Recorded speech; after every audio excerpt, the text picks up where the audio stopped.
Are you someone who often finds it difficult to say no?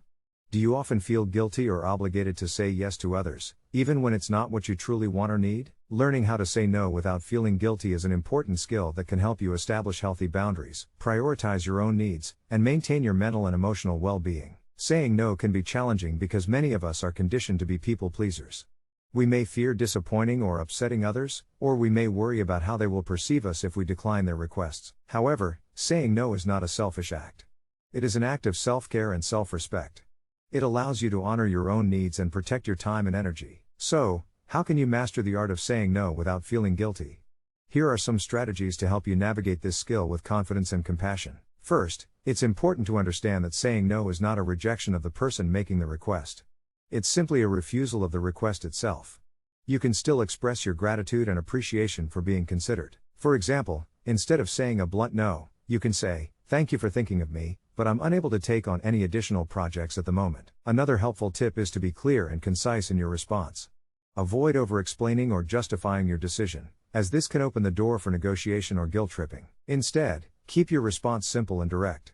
You can say something like, "I'm sorry, but I won't be able to attend the event," or "I'm unable to help with that task." It's also useful to have a repertoire of stock phrases or scripts that you can use in various situations. These pre-prepared responses can help you feel more prepared and confident when saying no. Practice these scripts ahead of time to ensure that your words come out smoothly and confidently. This practice can also help you anticipate any potential reactions or pushback from the other person. Remember, saying no doesn't mean you have to offer an alternative solution or compromise. It's okay to simply decline the request if it's not something you want or can handle. Setting boundaries is essential for your well-being. It's important to recognize that you have the right to prioritize your time and energy for what matters most to you. Saying no without feeling guilty also involves managing your own internal dialogue and mindset. It's natural to feel a twinge of guilt when saying no, but it's important to challenge and reframe those thoughts. Remind yourself that you are not responsible for meeting everyone else's needs at the expense of your own. Your value as a person is not determined by your ability to always say yes. Surround yourself with supportive people who respect your boundaries. Seek out relationships and communities that foster a culture of open communication and understanding. Lastly, practice self-compassion. It's normal to feel guilty or conflicted when saying no, but remember that you are doing what is best for you. Treat yourself with kindness and understanding throughout this process. By mastering the art of saying no without feeling guilty, you can reclaim your time, energy, and autonomy. You can prioritize your own needs and desires without sacrificing your relationships or sense of self. So, the next time you face a request or invitation that doesn't align with your priorities or values, remember that it's okay to say no. Embrace the power of this simple word and watch as your confidence and well-being soar. As you continue to practice the art of saying no without feeling guilty, you may encounter specific situations where it can be especially challenging to decline a request.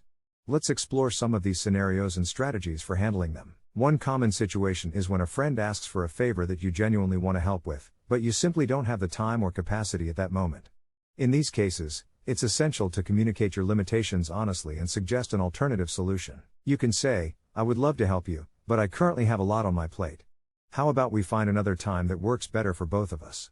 This approach shows your willingness to support your friend while also prioritizing your own needs. Another challenging scenario is when someone asks you to join a social event or gathering that you have no interest in attending. It's important to remember that you don't need to explain or justify your preferences. You can simply say, "Thank you for the invitation, but I won't be able to make it. I hope you have a great time." It's okay to decline without offering an explanation or feeling guilty about it. Sometimes, saying no involves setting boundaries with your work or professional life. For instance, if your boss asks you to take on additional tasks that would stretch you too thin, it's crucial to communicate your capacity and workload. You can say, "I appreciate your confidence in me, but I already have a full workload. I suggest reallocating this task to someone else so that it can be done effectively." In relationships, it's crucial to communicate your needs and limits to your loved ones. Whether it's a family member, partner, or friend, expressing your boundaries openly is vital for maintaining healthy relationships. You can say, "I understand you need my support, but right now, I need some time for myself.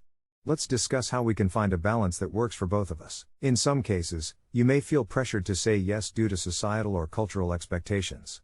It's important to remember that your needs and well-being come first, even if it means going against the grain. You can assertively decline and explain, "This doesn't align with my values or personal goals, so I will have to decline. I hope you understand." Remember, it's okay to prioritize your own happiness and authenticity. Saying no without feeling guilty also involves recognizing patterns of people-pleasing and evaluating your motivations behind seeking approval from others.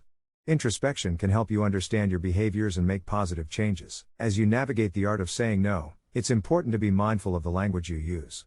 The way you communicate your response can have a significant impact on how others perceive and receive your message. Using I statements can help convey your perspective without sounding accusatory or defensive.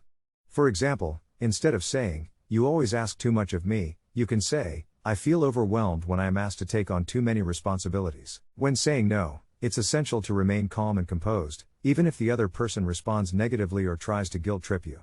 Remember that their reaction is not within your control, and you must prioritize your own well-being. It can be helpful to practice assertiveness techniques such as maintaining eye contact, speaking with a clear and firm tone, and using confident body language. These skills can enhance your ability to communicate your boundaries effectively. Building a support system of like-minded individuals who respect and encourage your ability to say no can be instrumental in your journey. Surrounding yourself with people who understand and value your boundaries can provide a sense of validation. Additionally, seeking guidance from personal development resources, such as books, podcasts, or workshops, can offer valuable insights and strategies for saying no without feeling guilty. Remember that learning to say no is an ongoing process. It takes practice, self-reflection, and a willingness to prioritize your own needs. Be patient and compassionate with yourself as you navigate this new skill. Over time, you will grow more comfortable with setting boundaries and protecting your time, energy, and well-being. As you become more assertive in saying no, you will experience a greater sense of control and fulfillment in your life. The art of saying no without feeling guilty is a journey toward self-empowerment and personal growth. By mastering this skill, you create space for the things that truly align with your values and aspirations. Your ability to say no allows you to live authentically, make choices that resonate with your true self, and free up time and energy for the things that bring you joy and fulfillment. So, as you continue to practice this art, remember that saying no is not a negative act. It is a positive step toward honoring your own needs, creating boundaries, and living a life that's true to you. Embrace the power of saying no without feeling guilty, and watch as your relationships deepen, your self-confidence soars, and your overall well-being flourishes.